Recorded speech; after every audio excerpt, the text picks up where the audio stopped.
Herzlich willkommen zu einer neuen Folge Viva la Movielusion. Mein Name ist Corby und heute gibt's mal wieder die Vorlex und in einer Tradition schlechthin sind wir nicht zu zweit, sondern zu dritt. Und das bedeutet, neben mir ist auch noch mit dabei einmal der unglaublich wunderschöne Kane. Hi Kane. Hey, so wunderschön bin ich nicht mehr von meiner Mom genannt worden. Das ist also schade, ihr bringt jetzt nicht mir auf, ich bin voll traurig.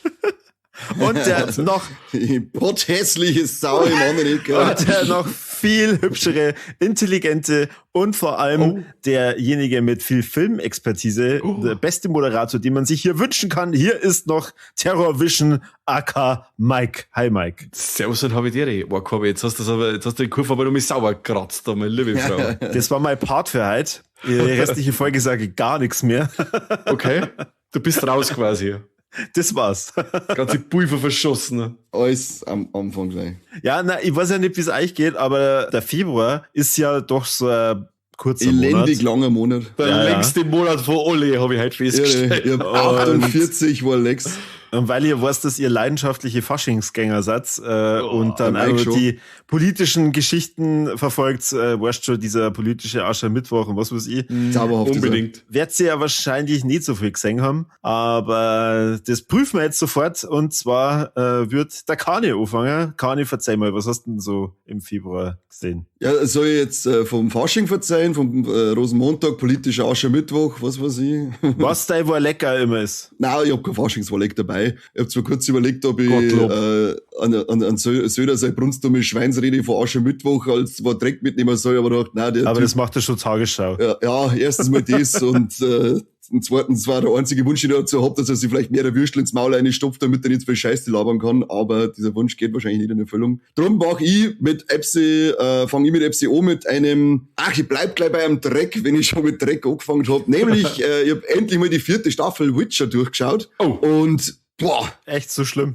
Leck mich doch am überall. Das ist ja wirklich, rundherum bitte. Das ist ja unglaublich. Also, ich hab's nicht in Worte, ich kann's fast nicht in Worte fassen. Also, vor allem die 5. Folge von von Staffel 4, da flippst du komplett aus. Da meinst du, bist auf einmal bei, der Realverfilmung von Aladdin, Disney.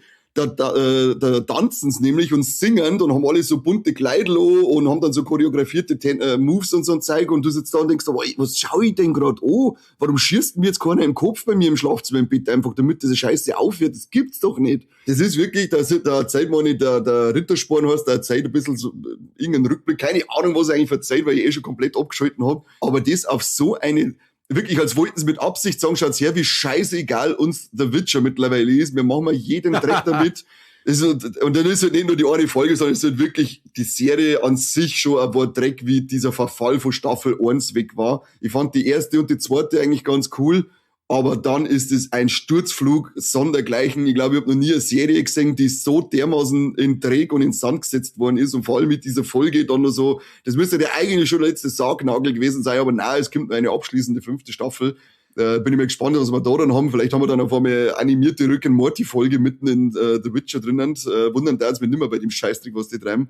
Wirklich unfassbar. Also, ich bin sprachlos und das bin ich selten, aber The Witcher Staffel 4 Folge 5 hat's geschafft, mich sprachlos zu machen. Herzlichen Glückwunsch dafür.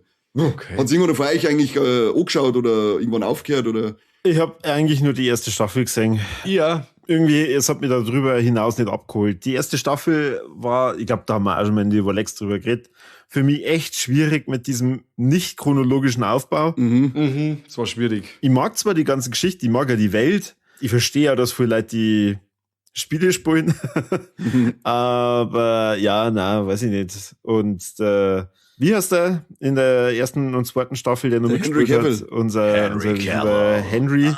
Henry Cavill. Was? Ich glaube, das ist bei dir der Hauptgrund, warum du die 4. Staffel nicht magst, oder? Weil er nicht mehr dabei ist. Na, das ist tatsächlich so, dass der Liam Hemsworth der hat einen unglaublich geile Einführung als neuer Geralt. Da darf er gleich mal voll schnetzeln und metzgern mit so Monster und so ein Zeug. Das ist richtig cool. Er macht den Job auch voll super, da kann man sich nicht drüber beschweren. Natürlich ist Henry Cavill cooler gewesen, aber er ist immer cooler, egal wo er spielt. Aber der Wechsel auf dem Hemsworth ist wirklich das absolut geringste Problem, was ich mit der 4. Staffel hab. Okay. Aber ich habe halt auch schon wie gesagt, ich hab mit der dritten schon nicht mehr so viel anfangen können. Da war ich richtig froh, als die gar war. Die zweite fand ich eigentlich ganz cool, aber dachte, hey, jetzt auch, ich habe zwar nicht so das Problem gehabt mit diesem nicht chronologischen Erzählstil, aber der geradlinige von Staffel 2 hat mir dann auch besser gefallen und dann haben wir gedacht, so, hey, das nimmt jetzt irgendwie richtig an Fahrt auf und dann kommt die dritte Staffel und sagt, haha, voll in die Eier, du Vollidiot, da nimmt überhaupt nichts an Fahrt auf. Höchstens so Schlittenfahrt ins Tal, du Trottel. Hau mir ab, Alter. Die ist noch gar nicht ganz draußen, oder? Die vierte doch, die ist schon drinnen, komplett. Ach so, Ja. okay. Und da haben sie halt dann am Schluss vor der vierten wird dann auch nochmal angekündigt, The Witcher kehrt zurück in einer finalen 5. Staffel. Und ich hab mir gedacht, oh Gott, nein! Ich musste mir natürlich anschauen, weil ich habe jetzt 4 Staffeln angeschaut. Natürlich schaue ich die 5. an, halt sein Maul. Aber das ist trotzdem Mobbing. Das geht nicht. Traurig. Frechheit. Traurig. Ja, das ist schon traurig. Schau mal, durch was ich für Hölle gehe. Möchtest du gleich noch irgendwas kurz hinterher schießen? Ja, das einzige Gute war, wenn einer von euch weitermacht. Ich muss es jetzt kurz verarbeiten. Okay, Mike, wie schaut's aus? Okay, ich war wieder mal so dreist und hab einen Regisseur angeschrieben, ob ich seinen neuen Film sehen darf. Und dann hab ich einen Timo Rose angeschrieben, weil ich gesehen hab, dass bei Bloody Disgusting sein neues Epos, sag ich jetzt einmal, Game of Death, da beschrieben worden ist mit German Underground Gore Madness. Auf jeden Fall. Madness. Gore Madness. Auf jeden Fall. Habe ich ihm geschrieben und er war gleich, war super freundlich und so. Hat er mir die Filme geschickt. Jetzt erzähle ich einmal von dem ersten Film. Beziehungsweise jetzt erst mal über Timo Rose erzählen. Ganz kurz, dass ich euch abhole da draußen. Wir haben jetzt in dem Sektor Underground Splatterfilme. Gore Madness. Gore Madness, richtig. Also Typisch bei deutsch. Disgusting. Typisch deutsch. Und zwar hat der Timo Rose in den 90er bis zu die 2000er war der im Videothekenuntergrund mit dem Olaf Ittenbach und wird andere kosten Andreas Schnaas ein großer Name, weil die quasi da das ganze Filme drehen ohne Subvention und einfach dieses Do-it-yourself einfach selber durchgezogen haben und waren da in der Szene gern gesehen. Vor allem die großen Gore-Filme waren meistens geschnitten, irgendwie VHS und was weiß ich. Und dann haben die gesagt, okay, wir machen jetzt einfach unsere eigenen Gore-Filme und da geht's jetzt einmal so richtig rund. Was man da vielleicht kennen kann, ist der Mutation zum Beispiel. Der war zu der Zeit recht groß. Oder auch der Barricade vom Timo Rose. Coole Filme. Jetzt möcht's der Herr noch mal so richtig wissen und hat diesen Game of Death Teil 1 heißt Six Doors to Hell.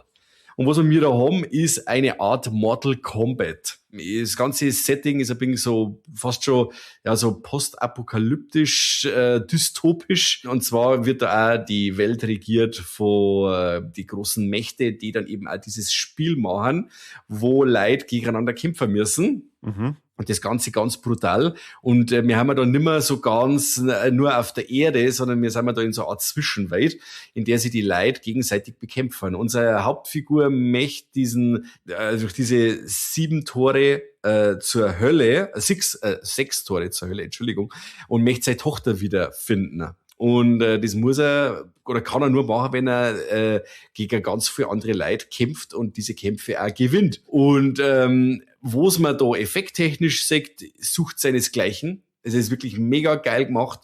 Diese ganzen Zerstückelungen, diese Kämpfe an sich, diese Choreografie, super gemacht.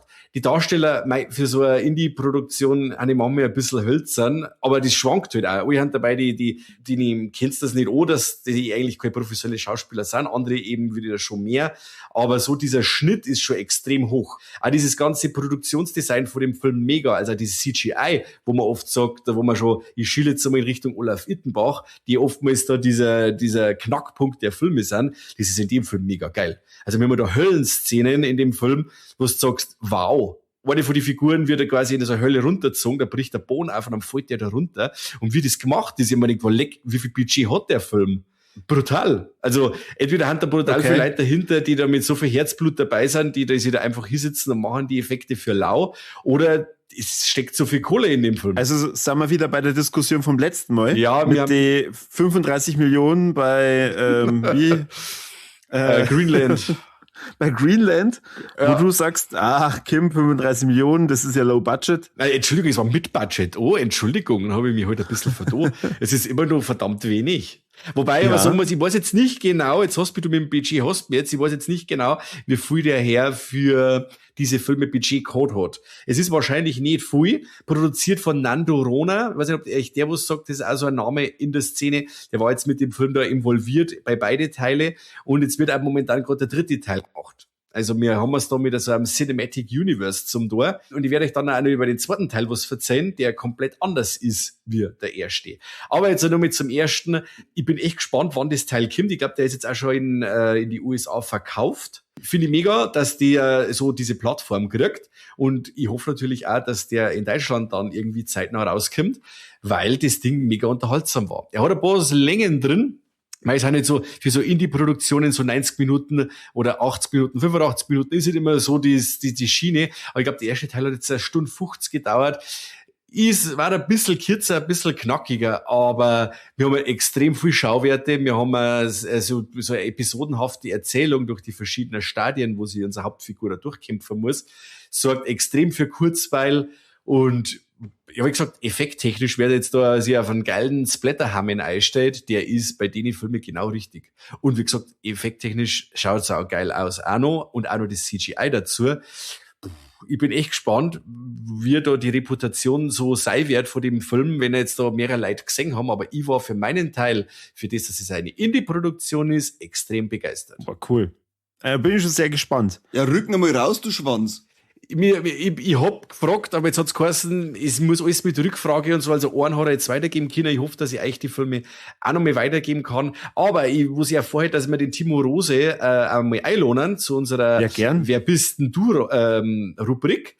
Der Typ hat übrigens eine mega geile Stimme. Also er hat mir über Instagram ein paar Sprachnachrichten geschickt. Der kann Hörspiele machen. So eine krasse, tiefe Stimme hat der. Der darf sich bei uns im Podcast super machen. Also ich darf ihn sehr gerne mal einladen. Wenn du das hörst, Timo, du bist auf jeden Fall herzlich eingeladen und wir finden auf alle Fälle noch einen Termin, weil das auf alle Fälle weiter rauskommuniziert wird, wie cool die Filme sind, weil so viel Herzblut drin steckt und man es wirklich kennt, dass da Leute was aufstehen wollen, was erreichen wollen und wenn es dann so das Ergebnis ist, dann wächst beim Mosch. Cool. Bin gespannt auf das Ding. Oder auf die Dinger. Dinger. Der nächste bitte. Ja, lass mal den Korbi auch, oder? Ja, dann verzeih ich auch mal was. Korbi, dann sag ich dir mal was. Ich glaube, den hat nämlich der Mike auch gesehen. Weiß nicht, Kani, ob du da auch schon die Freude gehabt hast, in die Neuverfilmung von Red Sonja reinzugucken. Boah. Mit dem habe ich jetzt nicht gerechnet. Ja, also ich habe aber, glaube ich, schon so die eine oder andere Letterboxd-Bewertung gesehen und die gehen ja durch die Decke. Und die von mir vielleicht auch, die von mir war auch ziemlich gut. Ich weiß gar nicht, wahrscheinlich werde ich deine auch gesehen haben, aber ich glaube, ich habe 3 oder 4 gesehen und die sind ja, das ist ja, der wird ja besungen wie von Engelschören, dieser Film. Ja. Wenn die Engelschöre Dämonen sind und Death Metal Stimmen singen, dann ja. Ja. Also ich habe mir gedacht, ich muss das mit in die Rolex reinbringen als Warnung. Also wenn jemand so wie ich gedacht hat, hey, Red Sonja, okay, ich habe mir jetzt vor kurzem, da rede ich später dann drüber, wie McConnon der Barbar beschäftigt, passt ja thematisch rein, dann schaue ich doch da einmal rein, wenn der letztes Jahr erst rausgekommen ist. Alter Schwede. Also die Red Sonja lebt da in so einem mystischen Reich, das heißt Hyrcania oder so, keine Ahnung. Diese Anfangssequenzen, wo dieses Reich erklärt wird, also es ist, ich vergleiche das jetzt mal mit Hyrule von Zelda. Diese extrem schlechten Szenen wurden entweder mit KI generiert, und zwar nur bevor jetzt die KI so gut geworden ist, oder die haben sich gedacht, hey, wir haben da uns mal vor Jahren eine Bibliothek an Stock-Videos gekauft, die bauen wir jetzt da alle mal ein, weil warum auch nicht? Aber also das ist Vorschulprojekt, was die da machen mit dem CGI. Das ist schon höchst grausam. Und da können sie die Schauspieler nur so einen Wolf spielen, aber das ist unglaublich, wie sehr mich das ununterbrochen rausgerissen hat. Und was halt auch seltsam ist, es spielt eigentlich die ganze Zeit nur dann an einem Fleck. Also dieses Intro mit der Welt und dann, dass sie mal kurz durch so einen Wald rennt, okay, das ist mit drin. Aber der Rest vom Film spielt irgendwie nur an so einer Station oder einer Festung und es kommt einfach, egal welche Viecher dann davor kommen, keine Spannung auf. Und die Mathilda Lutz, die Red Sonja da spielt, die macht an und für sich, der Mike hat's gerade kommentiert, einen soliden Job. Aber ja, leid, also spart euch das. Das ist besser als Brigitte Nielsen damals. Das kann ich leider nicht beurteilen. Den Brigitte Nielsen-Film, den habe ich noch auf der Watchlist. Der war schon Der ist auch überragend gut gewesen, oder? Ich fand den schon gut. Also mit Conan der Zerstörer kann er schon mithalten. So. Also muss ich auch dazu sagen, wir reden jetzt von Filmen, die ich Take, vor oder weiß ich ja? nicht, Hot 12 Take. Jahren zum letzten Mal gesehen habe. Aber ich habe Red Sonja hab ich schon gern mögen. Ja, auf jeden Fall, was mich auch wundert, der hat FSK 16. Und Mike, ich weiß jetzt nicht, wo du da zustimmen könntest, warum der ab 16 sein soll. Ich hätte gesagt 12 und dann ist es aber auch schon gut. Und die 12-Jährigen, die sich den dann anschauen, die denken vielleicht, boah, cool, ich habe noch nie einen anderen Fantasy-Film gesehen und das ist der beste. Ja, es ist halt schon, dass der wenn du das Ding vielleicht auch mal verkaufen möchtest, auf eine Blu-ray oder eine DVD und dann steht da drauf Red Sonja frei ab 12, dann sagen alle Fans, ja, was möchtest du denn mit dem? Also die haben dann wahrscheinlich bei der FSK-Prüfung schon gesagt, mir darf man den gerne ab 16 einstufen lassen und die gesagt, na ja, mal schauen. Oder sie haben einen Trailer rein da für einen Film ab 16. Oder so. Ja, also Wer weiß. Ivan, ich weiß jetzt nicht, Mike, was du dazu sagst. Nein, das war nix. Das war nix. Also, da, wenn man sich schon mal sowas anschauen möchte, sowas in der Richtung mit Fantasy und hin und her, und zwar auch nicht mit recht viel mehr Budget oder so, das war der neue Hellboy. Da lasse ich mir lieber nur den neuen Hellboy eingeben, bevor ich mir den neuen Red Sonja anschaue. Weil der war Das richtig. soll ja auch abhauen, der scheiß Hellboy. Warum? Na, so schlimm war der nicht. Das war der nicht. Der Croaked Man war nicht so schlecht. Hast du gesehen? Du redst doch nur. Du bist ja so croaked, man. Ich fand den auch nicht schlecht. Wichser, ja. Also vor allem die Effekte, die da drin vorkommen und da stört mich zum Beispiel dieses begrenzte Setting gar nicht. Also weil das so stimmig ineinander greift. Aber das bei Red Sonja, das ist halt einfach nur eine Frechheit und ein Schlag ins Gesicht. Unglaublich. Der Hellboy hat Unglaublich. zum Beispiel, der hat ja gewusst, was er mit seinem Budget ein wenig machen kann und was er zeigen kann und was nicht. Und bei Red Ja, Sonja nix. haben sie gesagt, jetzt sagen wir jetzt einfach alles sehr. Und das war halt alles scheiße. Außer das Originalkostüm aus dem Comic, also was die Red Sonja auch hat, mit diesem Kettenbikini dort, das war schon schön. Ja, aber das ist... Nein, das ist schon klar, das macht keinen guten, ein Kettenbikini macht keinen guten Film, aber Seit wann nicht? okay. Na gut. So ein Scheißdreck, so habe ich schon lange nicht mehr gehört. Ich kenn mich nicht aus. Auf jeden Ja, Fall, ich- ich hab's ja auch schon gesagt, ich hab mir nämlich davor noch Conan der Barbar angeschaut. Und zwar mit dem Boah. Arnold Schwarzenegger von 1982. Geile Scheiße. Also ich hab den wirklich zum ersten Mal gesehen und sowas Episches, was ja eigentlich saudumm ist, in so einen Film rein verpacken, ich war Feuer und Flamme. Also es war echt cool. Ich habe mal die Extended Version angeschaut von Conan der Barbar und da gab's dann auch eine Szene, wo dann der Arnold Schwarzenegger in seinem gewohnten englischen Dialekt spricht, mit seinem österreichischen Touch. Das hat mich dann kurz mal rausgerissen, weil ich mir gedacht habe, ach du Scheiße. Da kannst du Conan aber dann doch nicht mehr ganz ernst nehmen. Aber ansonsten echt cool. Also Solange für alle, die nicht wissen, um was da geht, der junge Conan erlebt mit, wie seine Eltern ermordet werden von irgendwelchen bösen Kriegern und die verschleppen den dann auch noch und der war der Sklave. Tulsa Doom, seine Leid. Genau, die Leid Ich meine, die Kamele waren das, war ja die in alle zwei Filme dann irgendwie umboxt. vom Schlangenkult. Und dieser Schlangenkult zieht ihn halt dann da groß und haben halt dann leider aus diesem Sklaven einen astreinigen Krieger gemacht, der alles kann. Also der mordet sie halt dann da durch diese Donnerkuppeln dadurch, die es da gibt und wird dann auch noch zum Kindermachen benutzt. Fröhlich. Das ist so krass. Das ist das Lieblingsstelle von Mike. Nein, ich finde das so krass. Muss es ihm einlassen in den Käfig und dann heißt es ja, sie schickten ihm die schönsten Jungfrauen, um ihm starke Söhne zu schenken. Und alle leck ist dieser krasse Zeit. Ja. Good old days. Er kann sich auf jeden Fall dann irgendwann befreien oder er wird befreit und findet dann ein mystisches Schwert und dann beginnt erstmal so richtig die Reise vom Conan. Es ist ab da eigentlich dann so ein bisschen Abenteuer-episodenhaft, was den Film, obwohl er sehr lang dauert, sehr kurzweilig macht. Und er schafft es halt anders wie jetzt der zweite Teil, über den möchte ich aber gar nicht so stark reden, dann nicht so comichaft zu wirken und nicht so wie eine Folge von Xena, sondern einfach wirklich so ein episches Abenteuer. Und das fand ich echt cool. Schön. Es freut mich, dass er da gefallen hat. Wann habt ihr das jetzt bei Conan der Barbar gesehen? 5 Jahre oder so? Ja, geht bei mir auch ungefähr hier. Es ist nicht zu lang hier. Okay. Ja. Aber als Kind habe ich den 1000-mal angeschaut. Der war endlos 1000-mal? Ja, das ist ja so ein Ding, das war Wahnsinn. Also der erste und der zweite Teil, die Musik allein schon von Basil Polidoris, Gänsehaut immer wieder. Hätte ich mit meinen Kindern gern zum Kindergarten und in die Schule fahren, hören wir gern Conan, die Musik. Ja, Wahnsinn. Der Schwarzenegger allein, dieses Viech, das geile Schwert, das war einfach so anders war wie normale Schwerter. Und dann, dass die ganzen Sets zu der Zeit noch alle gebaut sind, wo es halt eben auch zu diesem das ist wirklich von der Red Sonja. Das ist ja Wahnsinn, was die da Kohle und Arbeit eingesteckt haben mit diese ganzen Sets und so. Auch effekttechnisch, die Transformation, Tulsa Doom, dieser geile Kessel mit den Leichenteile drin, das war der Film. Das war einer von denen, wo du dann meinen Busen gesehen hast. Vielleicht hast du meinen Busen gesehen. Ja, nicht nur einen. Das ist der Film, wo ich meinen Busen gesehen habe. Da gibt's ja keine Szene, wo nicht einer vorkommt.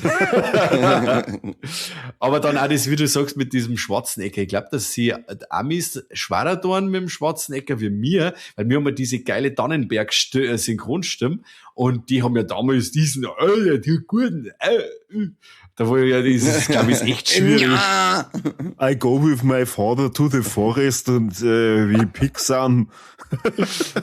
Ja, ist schwierig. Geil ist er. Na, geiler Film, mag ich voll gern.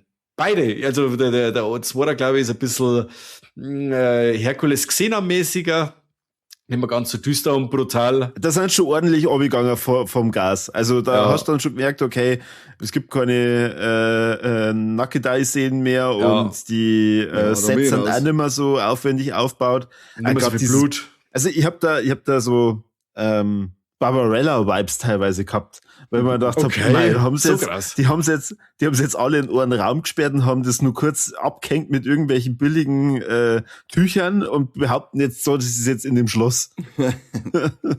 Ja, aber Hauptsache, sie haben wieder das Budget dafür gehabt, also wieder ein Kamel umboxt. Ja, das Kamel ist da nicht um. Er boxt es da nicht um, sondern genau. Ja, er nimmt sich irgendwie so einen Schwisskasten und haut auf, oder? Nein, das ist im ersten Teil. Aber im zweiten hat er auch noch mal auf 2 vergeben, oder? Nein, da gibt er ihm keinen 2, weil das fällt von allein um.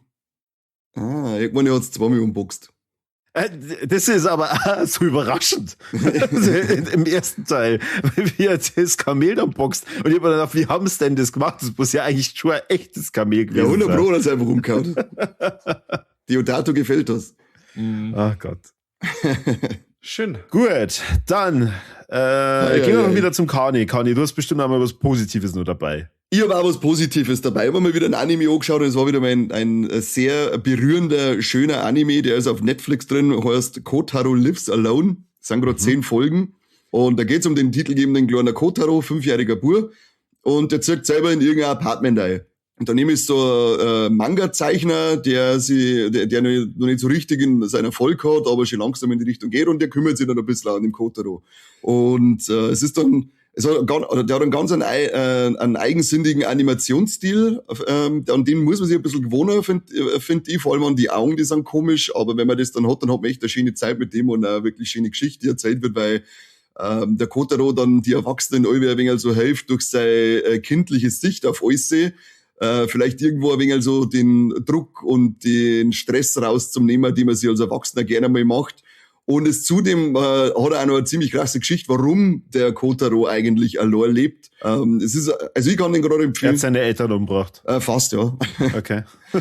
Ich kann den nur empfehlen, er hat wirklich eine ganz eine rührende, schöne Geschichte dahinter und für schöne, kurzweilige Zeit mit ihm, wie gesagt, 10 Folgen, 20 Minuten. Da hat er mein Herzchen ein bisschen erwärmen können. Zwar nicht ganz, das ist gleich wieder ausgegangen, wieder schwarzer, ekelhafter Tropfen der Klumpen worden. Aber einmal habe ich so ein kleines Pochen wahrgenommen und habe mich gefragt, was da jetzt passiert. Schon cute, ja. Na, kann ich an alle, die mit Animes was anfangen können und nicht gerade die Over-the-Top-Action aller Dragon Ball, One Piece, Naruto und so weiter wollen, sondern einfach eine geerdete, schöne lebensnahe Geschichte oder fast lebensnah, weil es natürlich auch nicht realistisch ist. Aber fast eine lebensnahe Geschichte mit viel kleine Momente, die oft einmal selber vielleicht an dein Leben erinnern, an die kann ich diesen Anime empfehlen. Ja. Ein Zeichentrick. Ein Zeichentrick. Wann bist du ausgezogen und hast da nur gewohnt? Mit 4. Mit 4? Ja, Ach so. Deswegen habe ich gesagt, was ist der für ein Loser? Dann haben sie dann gefragt beim Netto, gehst du schon allein einkaufen? Lady, ich bin 4 Jahre und gehe alleine einkaufen, das geht doch gar nicht.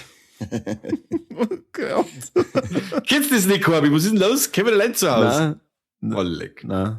Unglaublich. Ah, toll. Wieder Unglaublich. gegen abgesoffen, weil der Corby Die den einzige Kevin allein zu Verbindung, Hause die- nicht kennt. Die einzige Verbindung, die ich mit dem Netto und Einkauf habe, ist, wie so wie heißt, wenn's mit deiner Mom zum Netto zum Einkaufen gehst und die Penner, die vom Netto grüßen, wenn sie dann so geil verstickern musst. So ist bei mir gewesen. Gerade war ich einer von den Penner, der die junge Buben dann grüßt hat. Sehr Schön. Sehr Upsi. Upsi. Ja, cool. Dann Gerade danke was für Kleines die- für zwischendurch war das, ein kleines Leckhäppchen. Ein kleines Lepp. Magst du gerne noch was hinterher schießen? Ah, schießt mir den hinterher. Ich hab noch ein kleines Leck, wenn wir schon bei Anime sind. Da hätte ich extra den Post, als ich den gesehen hab, hätte ich extra gespeichert, damit ich ihn dir schicken kann, damit du ihn vielleicht dann auf YouTube einblendest. Aber ich glaube, der Artikel ist offline genommen worden, weil ich folge ein paar so Figuren, Geschäfter und Produzenten und manche sind reine Anime-Figuren. Und ich habe mir schon öfter mal gewundert, was es eigentlich da für verrückte Anime-Figuren gibt. Immer schön, was das so ein bisschen sexuell angehaucht positioniert. Was? Bei glaubst du? Animes? Als Okay. letztes Mal habe ich eine Figur gesehen, hab ich gedacht, wer kauft sie denn so? Also es war so eine Anime-Dame, die dann so in einem Stuhl drin räkelt, halbert knockert, die ganze Fresse voll mit Wichse, am Boden liegen überall zugeschnürte Kondome dort und sie liegt also da so lasziv. Und jetzt denk ich mir, ich muss nur mal die Frage wiederholen, aber wer kauft sie denn sowas? Wer möchte eine Anime-Figur daheim haben, die vollgewichst ist und Kondome rumdummeln? Was soll das? Sowas gibt's nicht in echt, das hast du Ja, gibt's, ich Was schwör's für dir. Seiten folgst du? Was Ich ist denn schwör's los? dir. Ja, die haben, das ist anscheinend in so Anime-Figuren-Shops ganz normal, weil da sind halt dann so Figuren, was schon so Dragon Ball, Naruto, Demon Slayer, vollgewichste Mixed Tussi Wüste, mit ja. Kondome, dann kommt wieder Dragon Ball, also anscheinend ist das normal, das ist wie eine Videothek. Normale Kassetten und hinten Schweinskram. Das hast du anscheinend in so Anime-Figuren-Shops dann auch. Ich war völlig aus dem Häuschen, wo ich das gesehen habe. Der leckt mich doch am Arsch.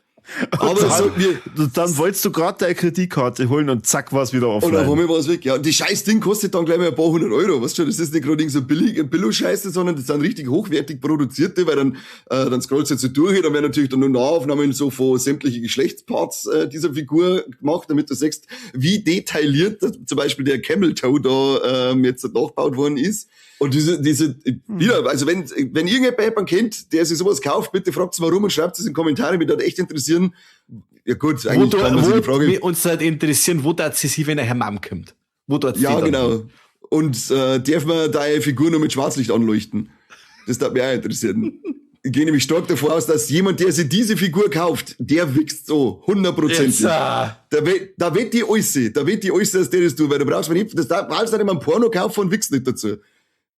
100%. Also diese ich- Frage an... Du wolltest unbedingt, dass er noch was sagt. Du wolltest das. Ja, es Ja. tut mir echt leid. Es tut mir jetzt ein Leid für alle, die noch zuhören und sie gedacht haben, ich hab gedacht, da geht's um Filme in dem Podcast.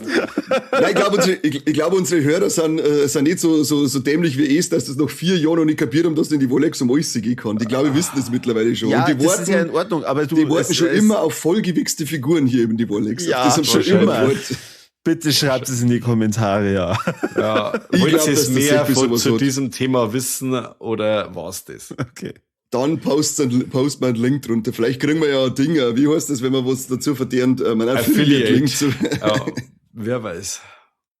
Okay, gut. Wir müssen was ja, Sie wissen es dann, wir müssen was ja dann betiteln, dass wir Kohle damit verdienen. Ja, Ja. also das wird super, danke. Alter, die Dinger kosten 500 €. Was meinst du, was der Kohle umschwappt zu uns?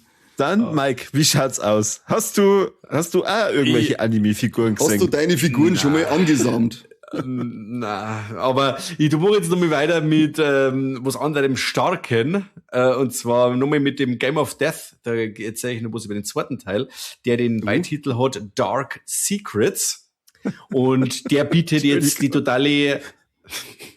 Die Sprünge einfach. Ja, das soll ich machen. Alles gut, mach weiter. Apropos Dark Secrets, oder? Mit den Figuren. Also, Ja. Dark Secrets bietet jetzt die totale Eskalation, und zwar, der macht das, was ein gutes Sequel einfach so macht, und er macht einfach vor allem, was das Original macht, oder der Vorgänger, einfach nochmal mehr, und baut auch die Welt, in der sie diese Art der Mortal Kombat-artige Kampf da und dieses totalitäre System da ausbreiten, macht diese Welt noch größer und zeigt uns quasi mehr von dieser Welt und von die Figuren, die da in der Welt sie aufhalten, und auch die Leute, die gegen dieses Regime kämpfen, wo sie da zusammentun und wollen da quasi einen Aufstand machen. In Zwischenschnitten sehen wir mir auch wieder den Hauptdarsteller aus dem ersten Film, der jetzt in dem zweiten nicht so viel Screentime hat, aber dem seine Geschichte quasi auch weiterläuft. In dieser Spezialeinheit Crew, die sie quasi gegen dieses System auflehnen möchte, macht sie eine unbekannte Entität bereit, die in den eigenen Reihen für allerlei Gore sorgt, sage ich jetzt einmal. Und für allerlei Gore. Wir haben da ein wenig so ein The Thing-artiges Szenario, wo sie die Leute dann im Endeffekt gegenseitig da fertig machen, obwohl es eigentlich zusammenhelfen sollten. Muss man im ersten Teil auch schon haben, dass wir ganz viele Anspielungen an andere Horrorfilme haben, wie jetzt auch Evil Dead oder irgendwie so. Das haben wir jetzt in dem Film auch wieder, und eben dieses Szenario hat ein bisschen so an The Thing erinnert. Wir haben auch wieder saucoole Schauplätze, Schauspieler, die alle tun, wo es können, wo es in einer Macht steht. Und gore-technisch haben wir da um einiges mehr. Also noch ausgefeiltere Szenen, noch bessere Effekte, CGI wieder hervorragend. Und genau, also wie gesagt, wem dann der erste Teil taugt hat, der sich beim zweiten Teil auf jeden Fall gefreien, dass er vor allem noch mehr kriegt. Und der zweite Teil ist auch der Favorit bisher vom Timo Rose. Der gefällt ihm am besten. Und Leute, das mit der Geschichte, die ich jetzt noch erzählt habe, es gibt nicht mehr groß. Also Geschichte ist in dem Fall eben eher so die Nebensache. Es ist nur Träger des Gezeigten und ist eben auch brutal surreal aufgezogen. Also im Film passiert noch mehr, aber es war halt auch nur auf Englisch, und ich bin bei manchen Sachen nicht ganz mitgekommen. Also es ist eine total verspulte Geschichte, fast schon so lynchesk, mag ich nicht sagen, weil es auch ein bisschen zu hoch gegriffen, aber es ist teilweise schon ziemlich verwirrend, was da abgeht. Aber wir haben ja wieder so dieses Grindhouse-Ding, wo es der erste Teil auch gehabt hat, und wow, also bei der FSK hat das Ding auf alle Fälle keine Chance, das verspreche ich euch. Da gebe ich euch auf jeden Fall Brief und Siegel. Wo ich euch auch noch Brief und Siegel gibt, weil ich mache jetzt einfach auch noch mit so ein Double-Ding weiter, weil wir gerade eben beim Timo Rose waren mit seinem 90er Jahre Horror. Ich habe ein Buch gekriegt, weil er keine sich vorhin beschwert hat, weil wir mir nicht checken, dass es nicht nur um Filme geht, sondern ich habe ein Buch gekriegt. Die besten Horrorfilme. Also Bücher über Filme, super. Ja, ich kenne nur Filme. Das ist eine Cheaterei, ist das. Ich kenne nur Filme, ja. Du, ich darf mich daheim nie über Filme unterhalten, dann nutze ich das jetzt, deswegen haue ich da den Batz da so richtig um. Die besten Horrorfilme der 1990er Jahre, da werden jetzt vielleicht sagen, was möchtest du mit den 90er Jahren? Unterschätzt, Freunde, unterschätzt. Also schon mein Lieblingshorrorfilm aus der Zeit, Ritter der Dämonen, Freunde. Geil. Schaut sich den an, der ist mega gut. Geschrieben von Matthias Bogner und Kevin Zindler, wieder mal. Die haben uns ja schon mal dieses Videothekenbuch um die Ohren gehauen. Und die zwei haben auch wieder in Zusammenarbeit mit Wusi Books dieses Buch aufgestellt und stellen da detailliert 120 Filme vor und haben aber dann auch noch eine detaillierte Liste von alle Horrorfilme, die in den 90er Jahren gedreht worden sind. Das sind verdammt viel. Nicht alle sind natürlich besprechenswürdig, aber die wichtigsten haben eben da herin, und wir haben noch einen Haufen Honorable Mentions zum 90er Horror. Wir haben da 211 Seiten vollgepackt, Freunde. Also von Scream über From Dusk Till Dawn, natürlich auch Hellraiser 3, 4, alles drin. Ist ein cooles Nachschlagewerk für alle, die meinen, die 90er haben nicht voll aufgestellt. Nach dem Buch checkt das auf alle Fälle, dass die 90er unterschätzt sind. Sind halt nicht mehr ganz so locker, flockig, poppig wie die 80er, sondern eher selbstreflektierend und düster und das hat halt vielleicht auch nicht gefallen, aber die 90er waren schon geil. Und das sieht man auch in diesem Buch. Und auch dieses Herzblut, das die zwei Schreiberlinge in das Buch gesteckt haben, cool, mehr davon. Also Print is not dead und Horrorfilmbücher gibt's sowieso zu wenig. Und schaut vielleicht auch bei Wusi Books einmal vorbei, die haben viel so Bücher mittlerweile im Angebot. Kann ich nur empfehlen. Nicht immer nur aufs Handy schauen, sondern auch mal Buch in die Hand nehmen. Hast du da auch wieder einen Part drin? Nein, da nicht. Da ja, krass, und da machst du Werbung dafür. Jetzt bin ich dafür umsonst gekriegt. Genau. Hast du alle 120 gesehen, das besprechen? Ja, die habe ich alle gesehen.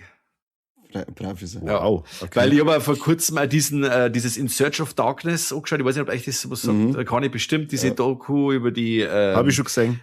80er Jahre Horrorfilme. Und die haben ja jetzt quasi dieses In Search of Darkness 1990 bis 94 und dann 95 bis 1999, diese zwei Dokus.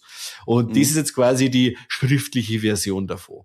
Also man kann sich da sehr toll Anregungen holen. Haben die nicht ein Bierchen über die 80er und 70er Filme gemacht oder haben die nur die 90er bisher gemacht? Die haben jetzt nur die 90er gemacht und die 100 blutigsten Horrorfilme, glaube ich, haben sie noch gemacht. Und müsst selber mal einschauen. Schaut's bei Wuzi Books vorbei. Da seht ihr dann, was alles gibt. Ja, macht's das. Sehr cool. Corby, was geht ab? Wie kriege ich jetzt da mehr oder weniger den Bogen von Horrorfilm mit Buch 90er? Ich mache hier direkt weiter mit was Neuem. Völlig verrückt. Mind blown. Habt ihr ja schon den neuen Film vom Sam Raimi gesehen? Nein, weil sie ihn offensichtlich noch 37 Minuten überall aus dem Programm ausgenommen haben. Ich flipp komplett aus. Tja, ich glaube ja, dass der fast kein Kino gelaufen ist. Ich habe gesagt, Straubing ist er nicht gelaufen, Deckendorf ist er nicht gelaufen. Die einzigen, wo es wieder gehabt haben, war Plattling. Yeah. Ja, und so Cineplexens hätten auch gehabt, aber ich glaube, dass der nirgends länger als 2 Wochen im Programm drinnen war. Ich hätte abkotzen können. Okay. Wer schnell genug war, hat sich Sandhelp nämlich anschauen können im Kino. Und es geht um die, wie hieß jetzt die Rachel McAdams in dem Film? Linda. Die Linda, genau. Was man das merken kann, weißt du warum? Weil die Linda aus Evil Dead, aus dem ersten, aus Tanz der Teufel, war auch da dabei. Ah. Cool. Und das ist, haben wir gedacht, Linda, das mag er. Linda, das ist genau sein Name, den mag er. Du bist echt so ein wandelndes Buch, das ist einfach geil. Die stürzt nämlich ab mit dem Flugzeug und zwar mit ihren ganzen Kollegen, wo sie eigentlich beweisen wollte und inklusive ihrem Boss und ihre Kollegen, die sterben einen grausamen, schönen Tod. Und zu was? Zu Recht. Zu Recht, ja. Ich sage ja, schöner Tod. Zu Recht. Schreit jetzt nicht so. Und ich habe mich so narrisch gemacht. Der hat mich so narrisch gemacht. Ich sag, der hat mich so narrisch gemacht, die ersten 20 Minuten. Ich war so froh, wie alle 10 rausgefallen sind und bis gehäckselt worden sind. So Mike, hallo. Ist ja so blödig, der Hammer, oder wie?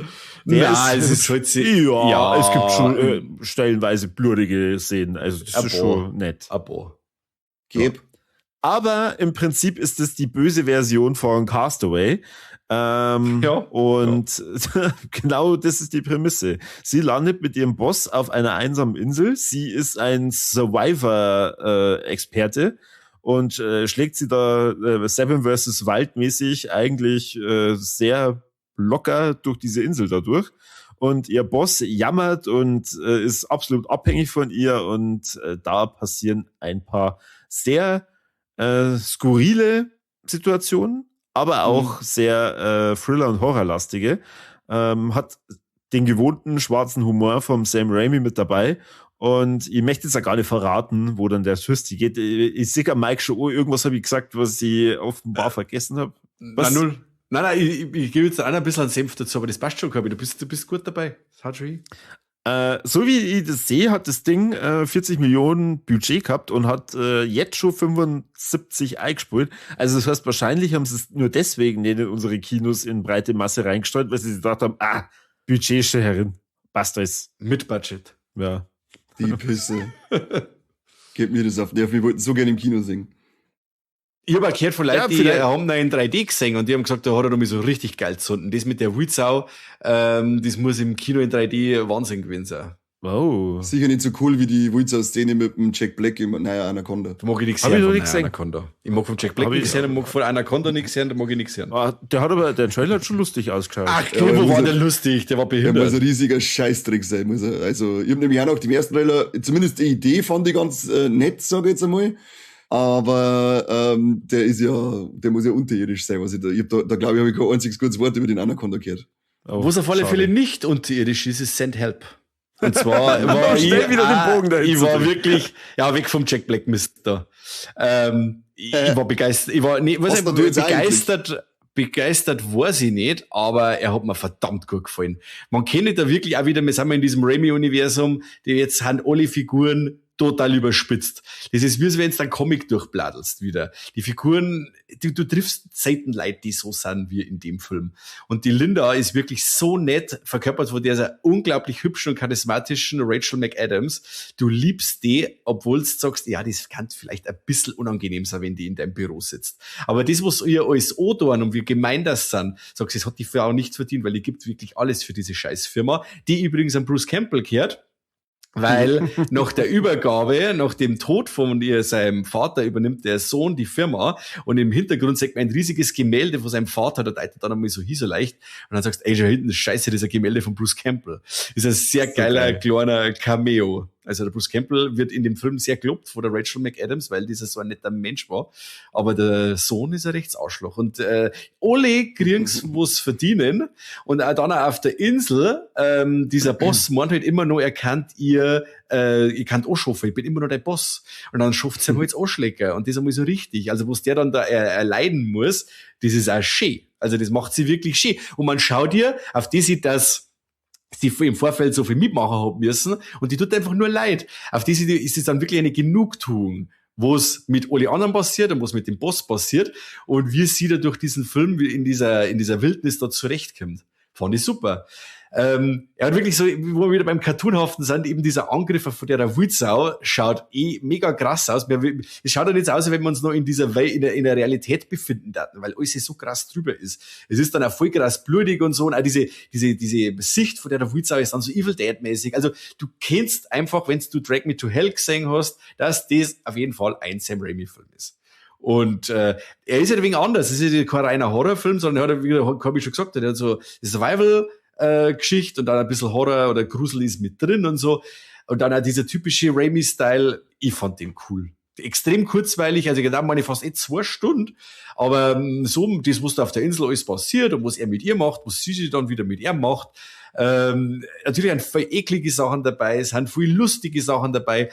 Rachel McAdams, wie gesagt, toll in diesem Film. Die ist mega hübsch dann auf der Insel. Desto länger sie auf der Insel sind, desto fertiger ist der Boss. Sie wird immer hübscher von Tag zu Tag. Fand ich cool. Also ich habe wirklich Das ist schon klar. da gesessen. So mit einem geilen, dummer Grinsen muss ich da drin gesessen sein. Ich habe einfach Spaß gehabt. War schön. Ist es dann eigentlich, weil, also habe ich mir die ganze Zeit gefragt beim Trailer, sind nur sie 2 auf der Insel, weil du ja gesagt hast, jeder kriegt, was er verdient, kriegen die anderen das vorher schon ab, oder wie? Dann? Ja, alle geballt beim Absturz vom Flugzeug schon. Dann Also, hat und dann ist das- raus. Also dann sagt man dann praktisch von jedem den Tod beim Absturz, oder wie? Weil, Ja, das kann ich mir so verstehen, okay. Weil das habe ich mir die ganze Zeit gefragt, ob es wirklich nur auf die 2 sich zentriert oder ob da noch ein bisschen mehr abgeht.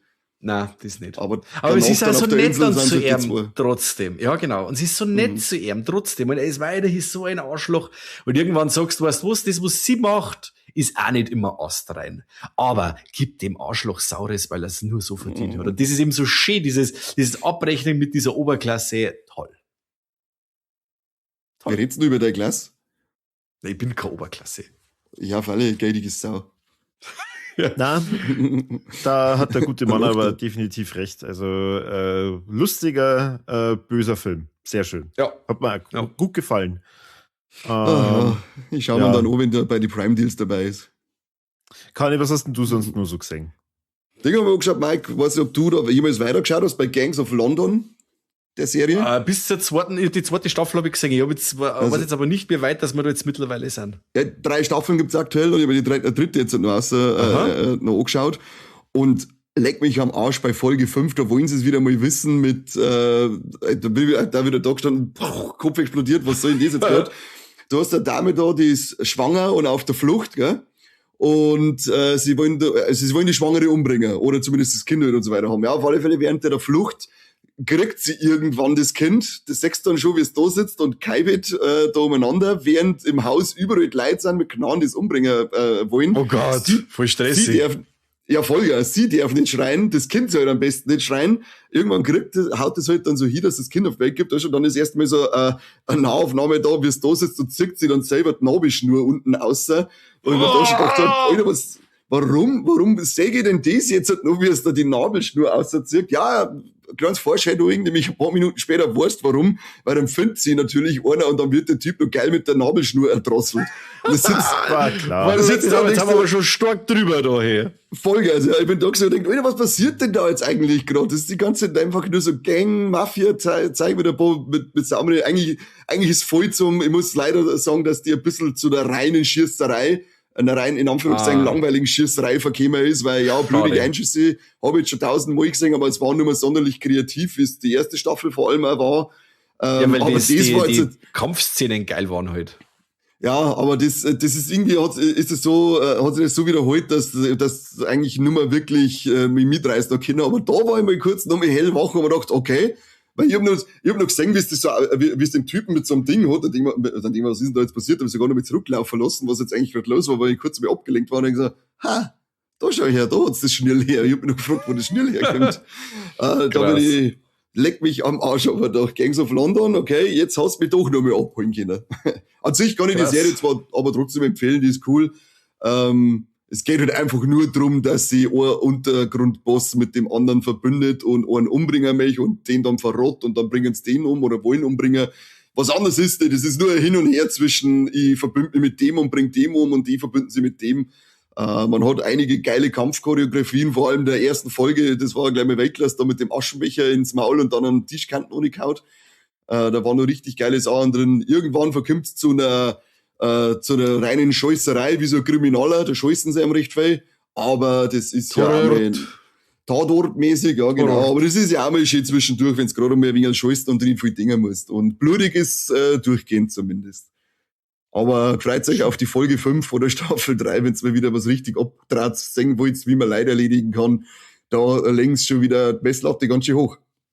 Wo läuft Gangs of London? Ich wollte es gerade fragen, ja. Die ist auf WoW, ist die. Am Sky. Beim Sky, genau. Schade. Kann ich warten, bis es irgendwo anders kommt. Ja, ich habe auch nur noch die dritte Staffel da fertig angeschaut und hab dann dieses Serien-Abo gekündigt bei WoW, damit ich mir HBO Max rauslassen kann. Hast recht. Sehr schön. Das hab ich aber muss ich dranbleiben, das ist schon wieder total an mir vorbeigegangen, dass das schon gibt. Ja, war bei mir auch so, dass ich das erst mitgekriegt habe, als schon durchgelaufen war, dass die dritte draußen ist, weil da ist irgendwie nirgends großartig Werbung gemacht worden. Da sind wir wieder so wie bei der vorletzten Folge, glaube ich, keiner sagt uns irgendwas. Ja, und das ist einfach Fallout, die zweite Staffel Fallout. Ja, keiner mitgekriegt. Mit einer hat's angeschaut. Ein Wunder, dass das verlängert haben, genau. Meine dritte Staffel. Das wundert mich auch, wenn es keiner gesehen hat. Ja. Und nur ein kleiner schöner War-Leck-Kill, den ich jetzt noch in der Serie gesehen habe, das war bei Spartacus, House of Azur. Dieses Spin-Off, das jetzt gemacht worden ist jetzt durchgelaufen und da ist der Finalkampf auch richtig schön mit Speer ins Maul eine und dann mit dem Fuß draufsteigen, dass der Kopf auseinanderklappt. Schöne Puppen, schön handgemacht, also das war schon auch schön zum Anschauen. Unfähig gemäusert wird auch für alle, die was anderes sehen wollen. Kann das an die alte Spartacus-Serie ein wenig so hin? Nein, kann nicht ganz hin. Aber, also sie ist cool. Die ist aber eher, finde ich, mehr storylastig, weil da geht's viel um Intrigen und welche Häuser sie jetzt damit mit wem verbinden, um dem anderen auszuspielen. Und Spartacus war doch eher actiongetrieben, habe ich zumindest in Erinnerung. Mhm. Aber macht trotzdem Spaß. Ich finde es eine coole Idee, weil der Azur ist ja eigentlich gestorben bei Spartacus damals. Und da ist das jetzt so, dass irgendeine Göttin oder irgendwelche Götter holen wieder zurück und sagen, hey, kriegst jetzt nur mehr eine Chance von dem Zeitpunkt weg und kriegst das und das als Grundprämisse von deinem Leben. Du hast jetzt die und die Eigenschaften, das und das Wohlhaben und so und jetzt probier nur mit dein Glück da draußen. Das finde ich eine ziemlich coole Idee, wie sie es machen. Aber ansonsten hast du schon überwiegend die gleiche Spartacus-Formel mit cool choreografierte Gladiatorenkämpfe, wenn's blutig wird, dann richtig viel. Gemäusert wird recht viel, oft schön in Szene gesetzt, also und zusätzlich ein bisschen, für mich in meine Augen mehr Story, als es bei Spartacus der Fall war. Okay. Muss man mal reinschauen. Amazon Prime, oder? Nicht der Prime mit der hat eben den drinnen, ein Assur. Muss man mal schauen. Das ist ja schön. Gut, dass du Schwanz sagst, haben das sie alle hätte so ich wieder groß, nichts das ist ihre.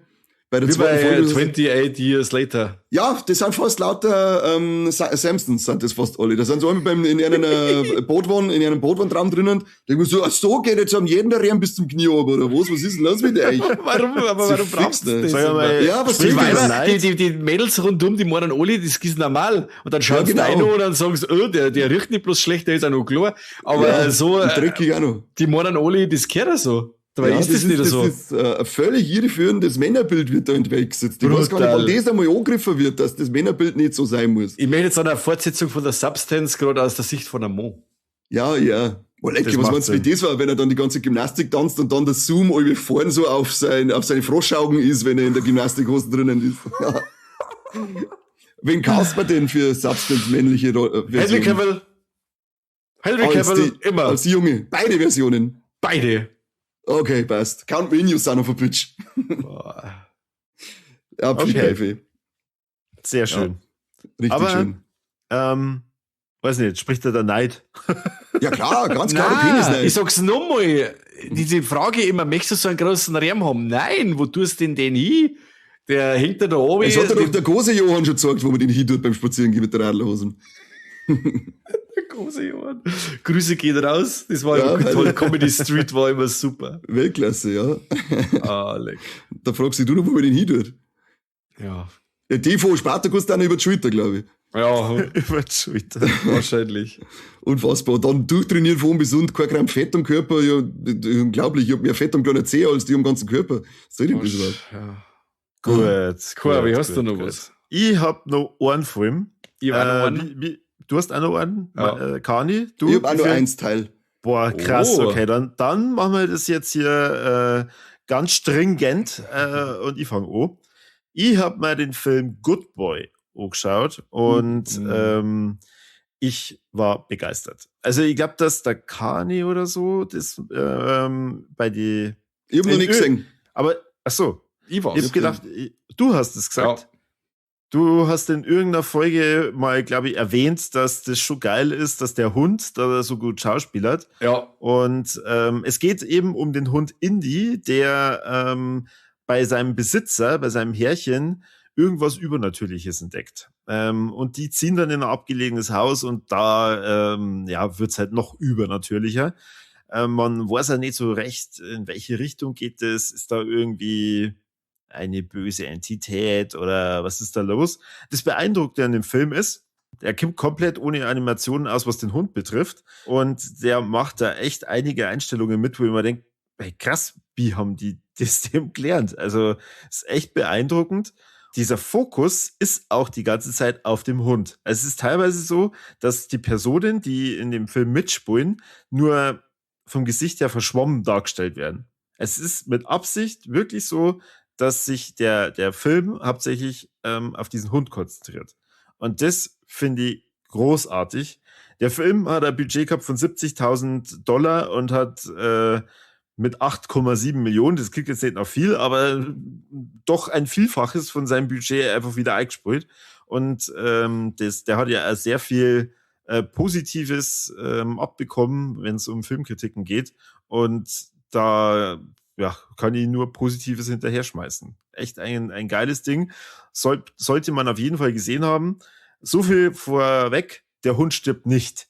Also man kann sich den Film auch als Hundebesitzer Ja. anschauen, ohne dass man danach in Tränen aufgelöst da sitzt, die Faust gen Himmel streckt und schreit, Corby, warum hast du den Scheißdreck empfohlen?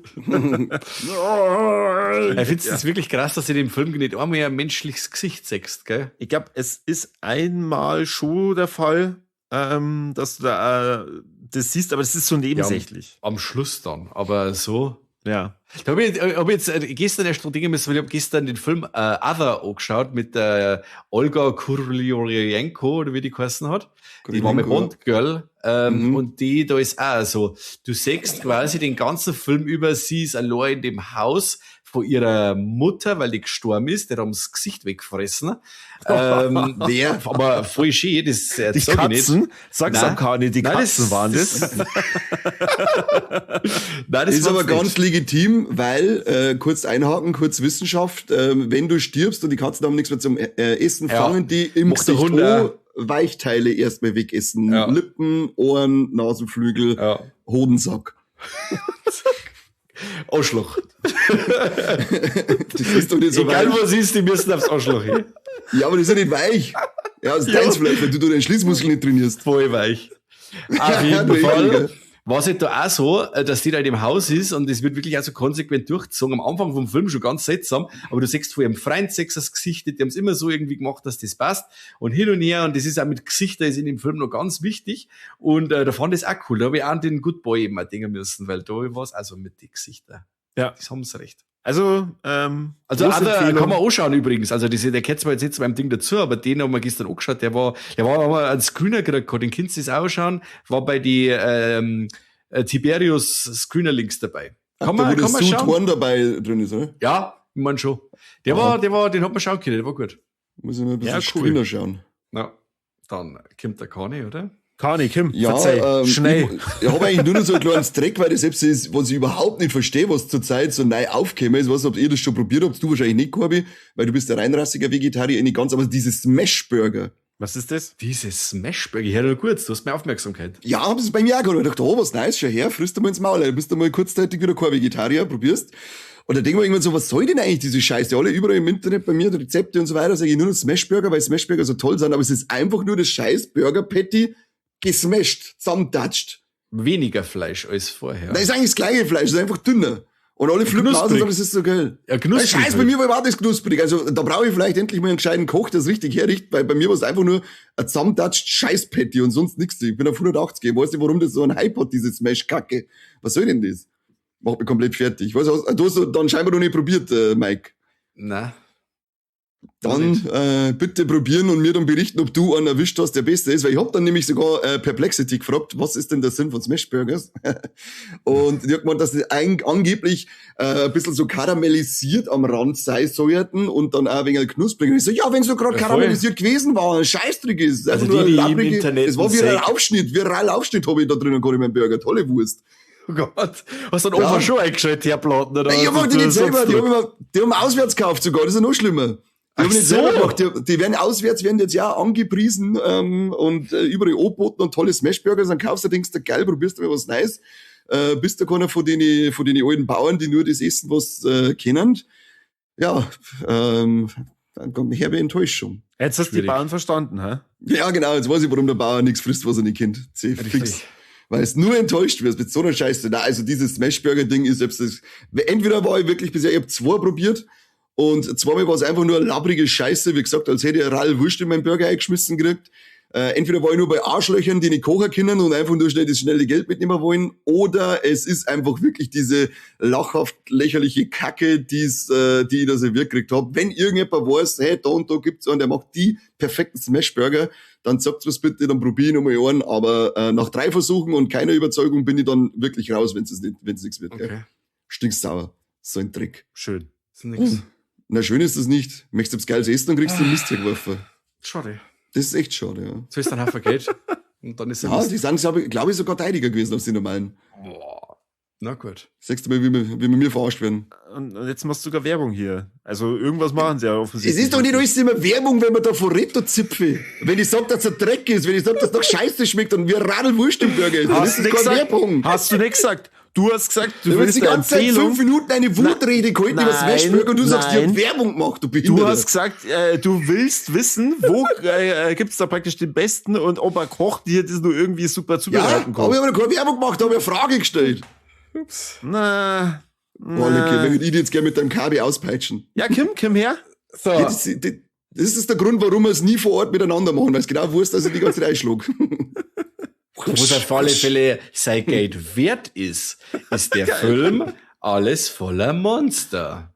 Irgendwann das Steady-Abo von uns. Wer sich noch erinnert, den wollte ich doch mit meiner Family im Kino anschauen, wo es geheißen hat, nein, da darfst du mit deinem Vierjährigen nicht rein ins Kino. Ich hab freundlicherweise, dann kurz drauf irgendwie eine Mail gekriegt, eben von Vollkontakt, dass Leonine da eine DVD rausbringt. Warum kein Blu-ray? Keine Ahnung, es gibt nur eine DVD von dem Film. Und habe ich mir natürlich gesagt, hey, schau ich mal an. Dann haben mich die gefragt haben von Vollkontakt, ja, wie?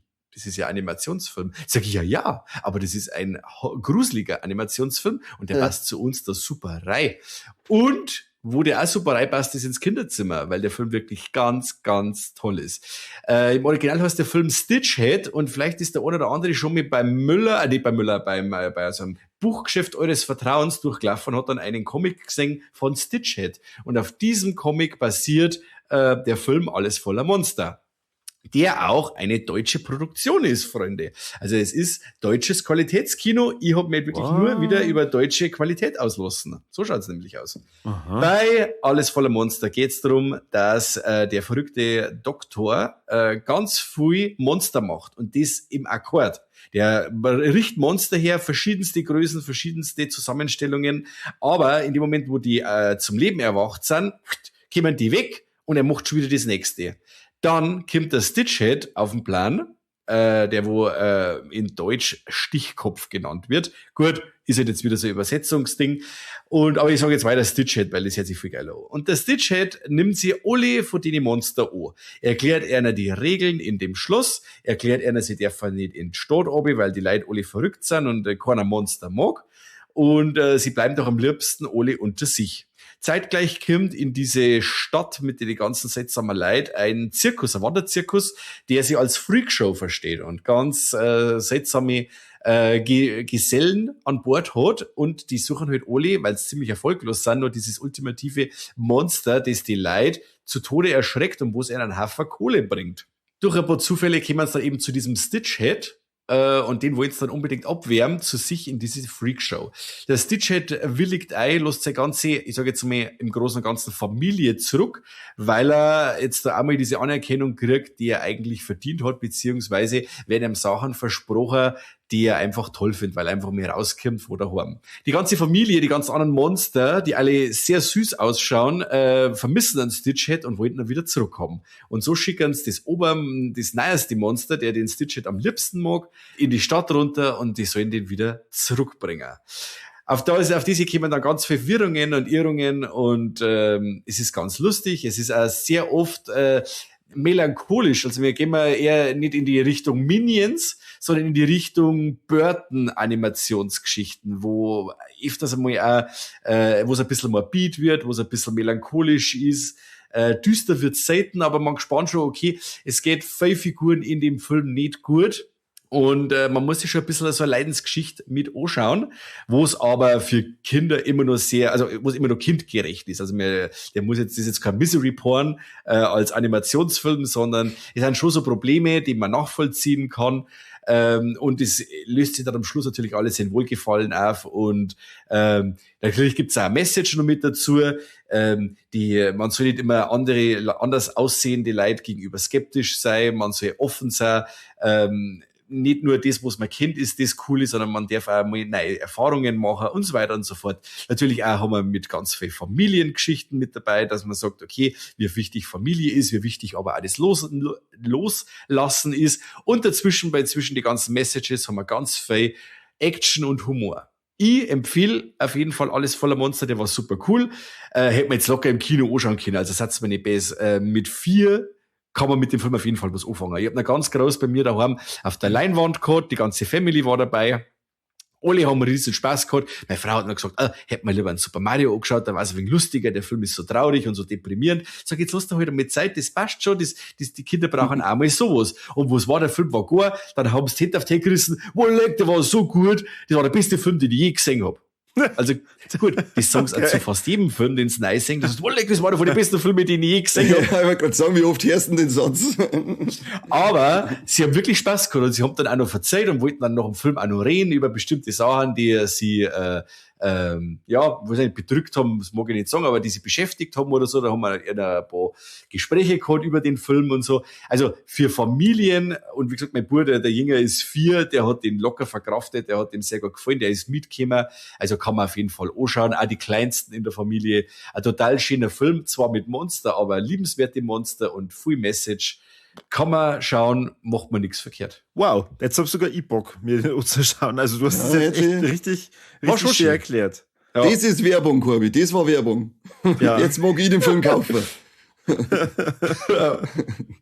Okay. Beziehungsweise ich mag nicht kaufen, ich mag zum Mike fahren, mag sagen, leih mir mal den Stitch-Head aus, bitte. Das kriegen wir auf jeden Fall hin. Mir Spaß ist jetzt gerade noch was eingefallen, da wusste ein kleines Track für den Mike, eine Ankündigung, die gemacht wird. Der Mike Flanagan macht einen neuen Film, Der Nebel. Der Nebel. Und Wie stark hast du dich aufgeregt, als du das gelesen hast? gar nicht. Warum? Weil du bist man ja jetzt gedacht- bei Carrie schon viel durch. Weil Carrie komplett auserzählt ist. Ja, der Aber Nebel nicht. Der Da gibt's Nebel, eine Serie davon. der Nebel ist es so, dass der so viele Abweichungen zum Buch hat. Ich habe das Buch gelesen, natürlich habe ich es nicht gelesen, ich habe dieses Hörbuch gehört. Und da gibt es so viele Abweichungen und der Flanagan ist doch einer, der da sehr der Vorlagen getreu ist. Und ich kann mir vorstellen, weil auch die Effekte von der Nebel nicht so optimal sind, obwohl die Ja, KNB die waren damals- da involviert waren, aber alles, was CGI ist schon sehr, sehr durchwachsen. Und ich Ja, kann mir wenn das vorstellen, so dass wieder der ausschaut. ich habe auch schon wieder gehört, den soll man in Schwarz-Weiß schauen. Da gibt's doch diese Chrome-Version. Da sollten die Effekte nicht gar so scheiße sein. Das soll sie nicht so auffallen. Geil, Aber dazwischen. wie gesagt, ich gebe jetzt dem auf alle Fälle eher Chance wie Carrie, Ach so, weil, ich wollte aber wir haben jetzt ja da aus. auch einen Film, oder? Das ist ja ein Film, das wird ja keine Serie, Ja, oder? so ein Film. Genau. Was brauche ich von Carrie eine Serie? Aber so ein 2-Stunden-Film von diesem Thema und dann auch noch mit einem anderen Ende, mit dem Originalende aus dem Buch, für die jetzt nicht Hast so du die schlimm Serie- wie... Hast du die Serie gesehen zu Der Nebel? Ja, Auf die Netflix? 2-3 Folgen, das war nicht so. Okay. Hat man- Ich hab's nie angeschaut, weil ich dachte, wir haben nichts Gutes gelesen davon. Ja. Aber ich habe mir gedacht, die versaut jetzt halt noch den Abend. Gar nicht. Nicht aus Boshaftigkeit. Ich hab Ja. nur gefragt, ob du das schon weißt. Aber ich dachte, da wärst du jetzt wieder buifern, wenn der Flanagan schon wieder irgendwas verfilmt, von dem, das schon gibt. Ja. Nein, Nein, ich bin ja und nicht nichts Neues grundsätzlich da dagegen, weil nur weil es es schon gibt, Jo, nur das Carrie schon. und dann Das noch eine schon. Carrie warst Serie. schon sauer. Ja, da war ich schon richtig. sauer. Also, das war richtig eklig eigentlich. Da Wo- war's richtig eklig, Aber du warst ja vor allem deswegen sauer und das stört mir jetzt schon. Wie lang möchte denn no Stephen King Material verfilmen, bis er endlich mal zum dunklen Turm kommt? Genau. Es ist- Ja, da das arbeitet ist man im eher Hintergrund die ganze Zeit. Also das, glaube ich, wird so das Riesenprojekt, wo er bearbeitet, das die ganze Zeit schon so läuft, wenn ich das richtig gelesen habe. Wahrscheinlich macht er jetzt dieses Flanagan Kingverse und lässt alles, was er schon vom Stephen King gemacht hat, auch schon in den dunklen Turm mit reinlaufen. Haben wir auch schon Ja. gedacht, dass wir jetzt so ein fettes Kingverse kriegen, das nur der Flanagan. Oder vielleicht raufen sie sich jetzt zusammen mit HBO und dann kommt S auch noch mit rein. Also Wer weiß. vielleicht erwartet uns ein riesiges Kingverse. Und wo sie auch wer sehr stark an seinem Universe arbeitet, ist ja Evil Dead, weil wir haben ja da jetzt den nächsten Film schon wieder, Evil Dead Wrath. Wir haben die nächsten Film schon wieder in der Pipeline, Freunde. Die arbeiten gerade schon wieder am sogar nächsten Ableger. Fast der komplette Cast schon bekannt gegeben, ja.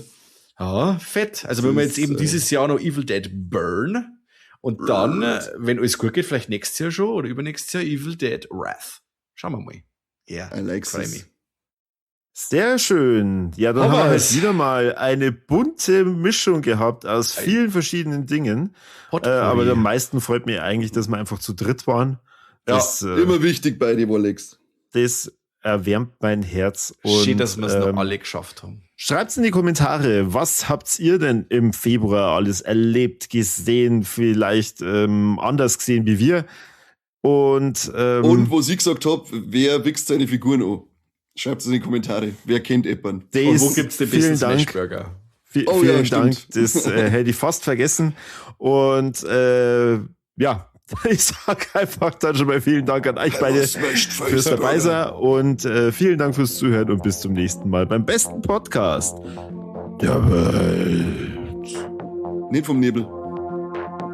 Wow, wie billig. Also das war jetzt dieses Mal echt billig. Ja, ich hab nicht mehr gewusst, was wir die Folge geschmerzt haben. Das ist das Letzte, was mir da eingefallen ist. Ah, gut. Naja. Dann bis zum nächsten Mal. Ciao. Schön, dass ihr wieder Wiederschauen. dabei wart. Bis zum nächsten Mal. Servus und habe die Ehre. Küsschens.